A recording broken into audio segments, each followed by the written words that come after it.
हिंदी को साथ मिलाना है, बीमार होने से बचाना है, बीमार होने से बचाना है।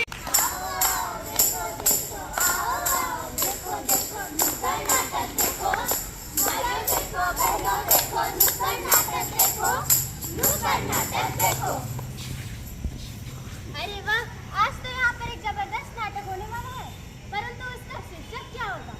सोचने दो जरा। बाल मजदूरी? नहीं।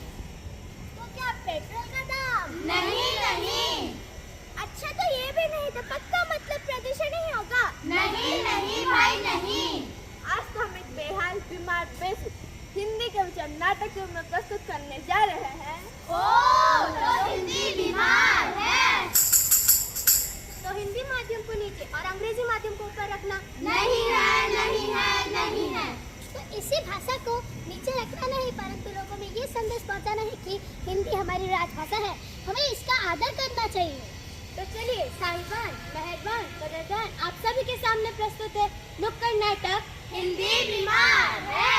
सुनो सुनो भाई सुनो सुनो, सुनो सुनो भाई सुनो सुनो, क्या हो गया है हाल, क्या हो गया है हाल। देखो भाई देखो, किसका हो गया बुरा हाल? क्या हो गया हाल? किसका हाल? कैसा हाल? कोई बताएगा सही, हमारे देश भारत में इतना बुरा हाल इसका और क्यों?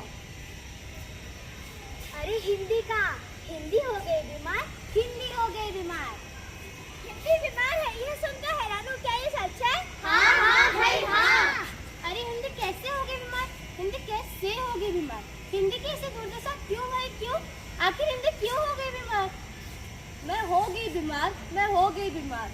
अरे आखिर मुझे कोई बताएगा क्यों हो गई हिंदी बीमार? कोई बताएगा जरा हमारी राजभाषा की ऐसे दुर्दशा, आखिर इसके लिए कौन उत्तरदायी है? आखिर कौन, आखिर कौन? सुनो सुनो भाई सुनो सुनो, मेरी व्यथा सुनो। मेरे देशवासियों ने मुझे पराया कर दिया, अंग्रेजी को प्राथमिकता दी और मुझे पराया कर दिया। अरे कैसे? तुम हमारी राजभाषा हो। तुम तो हमारे सम्मान के अधिकारी हो, तो तुम्हारा अपमान क्यों और कैसे? हाँ मैं हूँ, मगर ये जमाना बदल रहा है। माँ कौन याद करता, अब समय बदल रहा है। अंग्रेजी के ढले हुए रंग मुझे भूलते जा रहे हैं, अब मेरा अस्तित्व खतरे में है। अब बच्चों को ही देख लो, इन्हें तो 78 79 का मतलब तक नहीं पता, और तो और जब हिंदी पढ़ने बैठते हैं तब पूछते हैं ये क्या है, तब इन्हें बताना पड़ता है 78 मतलब 78 और 79 मतलब 79 होता है।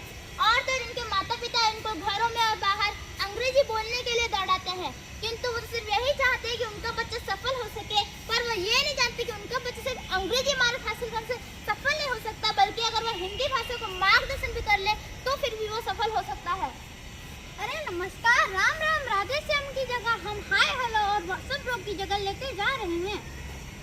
हाय तो किसी समय दुख का प्रतीक माना जाता था, जब लोग दुखी होते थे तब हाय हाय करते थे, किंतु अब लोग सुबह उठते ही व्हाट्सएप, टेलीग्राम और फेसबुक पर हाय से शुरुआत करते हैं। नमस्कार, धन्यवाद, आभार, थैंक यू में सिमट गया है। यहाँ पहले कारकों को जल्द से जल्द पूरा करने को कहा जाता था, जहाँ पहले कारकों को जल्द से जल्द पूरा करने को कहा जाता था, आज ASAP, as soon as possible कहाँ और कार्यरत कहाँ। लोग अपनी जिंदगी को आसान बनाने के लिए हिंदी भाषा को भूलते ही जा रहे हैं, भूलते ही जा रहे हैं। जिंदगी एक सफर है सुहाना, आया अंग्रेजी बोलने का जमाना। जिंदगी एक सफर है सुहाना, आया अंग्रेजी बोलने का जमाना। अरे भाई, अंग्रेजी बोलना मना नहीं है, परंतु अपने राजभाषा को तो मत भूलो। अगर यही हाल रहा तो अंग्रेजी भाषा हुक्म करेगी। हिंदी आज बीमार है, कल अपंग हो जाएगी, अपंग हो जाएगी। भारत वासी अपने ही देश में हिंदी को बोलना भूलेंगे तो हिंदी भाषा बेहाल हो जाएगी और अपने ही देश में पढ़ाई हो जाएगी, पढ़ाई हो जाएगी। अरे नहीं नहीं, हम ऐसे अनर्थ नहीं होने देंगे, हम अपने राजभाषा की रक्षा स्वयं करेंगे, क्योंकि हिंदी है हम, हिंदी है हम, हिंदी है हम, वतन है हिंदोस्तां हमारा, हमारा सारे जहां से अच्छा। हिंदोस्तां हमारा, हमारा सारे जहां से अच्छा। अरे भाई तुम ठीक कहते हो, आज से मैं भी हिंदी बोलूंगी और हिंदी भाषा का सम्मान भी करूंगी। हाँ भाई हाँ, गौरव है हमारा, इसे बोलने से क्यों कतराना? सम्मान देकर तुम इसे क्यों नहीं अपनाते हो? क्यों नहीं अपनाते हो? एकजुट होकर हम सभी को हिंदी को अपनाना है। अंग्रेजी से पहले हमें हिंदी को साथ मिलाना है, हिंदी को साथ